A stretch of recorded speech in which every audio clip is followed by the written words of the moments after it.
ഒരു സർപ്രൈസ് ഒക്കെ കൊടുക്കും പിള്ളേരെ. അല്ല ഇങ്ങനെ ചുമ്മാ മഴയും കണ്ട് കട്ടൻ ചായയും കുറിച്ച് പ്രണയം അത് ഇത് ആനാച്ചേന എനിക്കൊരാളുണ്ട്, എനിക്ക് ലൈഫ് പാർട്ണർ ഉണ്ടെന്നൊക്കെ പറഞ്ഞിരുന്നാൽ മതിയോ? ഒരു സർപ്രൈസ് കൊടുക്ക്, ഒരു ചെറിയ സമ്മാനമൊക്കെ വാങ്ങിച്ചു. ഒരു ചെറിയ മഞ്ചാടിക്കുരി പോലും എന്ത് വലിയ ഇമ്പാക്ട് ആണെന്ന് അറിയാമോ? അപ്പോൾ ഞാനിപ്പം മഴ കണ്ടത് കൊണ്ട് പറയുന്നതല്ല, അല്ലെങ്കിൽ ഈ ഒരു ആംബിയൻസിൽ ഇരിക്കുന്നത് കൊണ്ട് പ്രണയം വന്നപ്പോൾ പറഞ്ഞതൊന്നുമല്ല. ഇന്നലെ സംസാരിച്ച ഒരു പ്രിയപ്പെട്ട ഒരാൾ എന്നോട് ഇങ്ങനെ പറയുന്നുണ്ടായിരുന്നു, എന്നോട് അയാൾക്ക് ഭയങ്കര ഇഷ്ടമാണ്, എനിക്ക് അയാളെയും ഭയങ്കര ഇഷ്ടമാണ്, ഞങ്ങൾ തമ്മിൽ നല്ല ബന്ധത്തിലാണ് പോകുന്നത്, പക്ഷേ റൊമാൻറ്റിക് അല്ല. ഞാൻ ചോദിച്ചു എങ്ങനെയാണ് ഈ റൊമാൻറ്റിക് അല്ല നിങ്ങൾ തിരിച്ചറിയുന്നത്? നിങ്ങളുടെ ഇന്റിമേറ്റ് സമയങ്ങളിലൊക്കെ അല്ലെങ്കിൽ നിങ്ങളുടെ കൈപിടിച്ചാൽ നടക്കാറില്ലേ? പബ്ലിക്കിൽ ഇറങ്ങി എൻ്റെ കൈ പിടിച്ച് നടക്കില്ല. അപ്പോൾ ഞാൻ ചോദിച്ചു നിങ്ങൾ മാത്രമുള്ള സമയങ്ങളിൽ? അപ്പോൾ കുഴപ്പമില്ല, എന്നാലും ഞാൻ വിചാരിക്കുന്ന പോലെയും അല്ല. ഞാൻ എന്താണ് അങ്ങനെ അല്ലാത്ത? അതെൻ്റെ മുടിയിൽ തടകില്ല. അതിൻ്റെ നമുക്കത് കേൾക്കുമ്പോൾ ഭയങ്കര സിലിയായിട്ട് തോന്നും. അതിൽ ഏറ്റവും മേജറായിട്ട് പറഞ്ഞെന്താ അറിയോ? എനിക്ക് പ്രത്യേകിച്ച് ഗിഫ്റ്റ് ഒന്നും തരില്ല. എനിക്കാണെങ്കിൽ ഒരു ചോക്ലേറ്റ് വാങ്ങിച്ചെന്നാൽ പോലും ഭയങ്കര ഇഷ്ടം. ഇത് അയാൾ എന്നോട് അങ്ങനെ പറയുന്നത് കേട്ടപ്പോൾ ഞാനും സ്വയം ഒന്ന് വിലയിരുത്തി നോക്കി.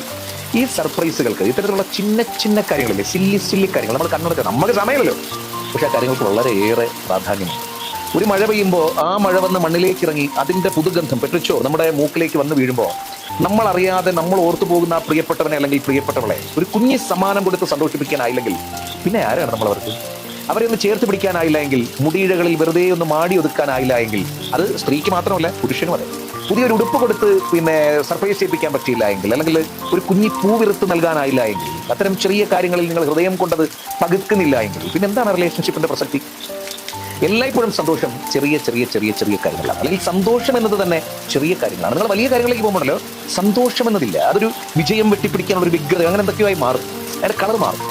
ഒരു നനുത്ത മഴ പെയ്യുന്ന സുഖത്തോടൊരു ബന്ധം നിങ്ങൾ ആസ്വദിക്കണമെങ്കിൽ 3 കാര്യങ്ങൾ നിങ്ങൾ അതിനകത്ത് വളരെ കൃത്യമായി പാലിക്കേണ്ടതുണ്ട്. അതിലൊന്ന് എൻഡ്ലെസ് ആലിംഗനങ്ങളാണ്. നിങ്ങൾ അയാളെ ചേർത്ത് പിടിക്കണം, നിങ്ങളുടെ പാർട്ണറെ നിങ്ങൾ ആലിംഗനം ചെയ്യണം. ബോഡി ടച്ചിനൊക്കെ അതിന് കൃത്യമായിട്ടുള്ള കാര്യങ്ങൾ. അപ്പോൾ പലപ്പോഴും നമ്മൾ ഡിസ്റ്റൻസ് റിലേഷൻഷിപ്പിലാണ് ഞങ്ങൾ അങ്ങനെ കെട്ടിപ്പിടിക്കുന്നവരുണ്ട്. ആകെ പറഞ്ഞ നിങ്ങൾ അതിനുള്ള വഴി കണ്ടെത്തുമെന്ന് എനിക്കറിയാം. രണ്ടാമത് നമ്മൾ ചെയ്യേണ്ടത് സർപ്രൈസിംഗ് ഡമാണ്. അവർ തീരെ പ്രതീക്ഷിക്കാത്തിടങ്ങളിൽ സന്തോഷങ്ങൾ നമ്മൾ അവർക്ക് പ്രൊവൈഡ് ചെയ്യാന്നുള്ളതാണ്. അവരോട് ജെനുവിനായിരിക്കുക എന്നുള്ളതാണ്. പ്രത്യേകിച്ച് കാലമാണ് നമ്മൾ ജെനുവിനായിരിക്കുക എന്ന് പറയുന്ന വലിയ ചലഞ്ചായിട്ടിരിക്കുന്ന ഒരു കാലമാണ് അല്ലേ? കാരണം ആർക്കും എന്തും എവിടെ നിന്നും കിട്ടുന്ന ഒരു കാലത്താണ്. പണ്ടത്തെ പോലെ അല്ല, ഇന്നയാളിൽ നിന്ന് മാത്രമേ എനിക്ക് ഇന്നത് കിട്ടുള്ളൂ എന്നൊക്കെ കരുതിയിരുന്നപ്പോൾ അങ്ങനല്ല.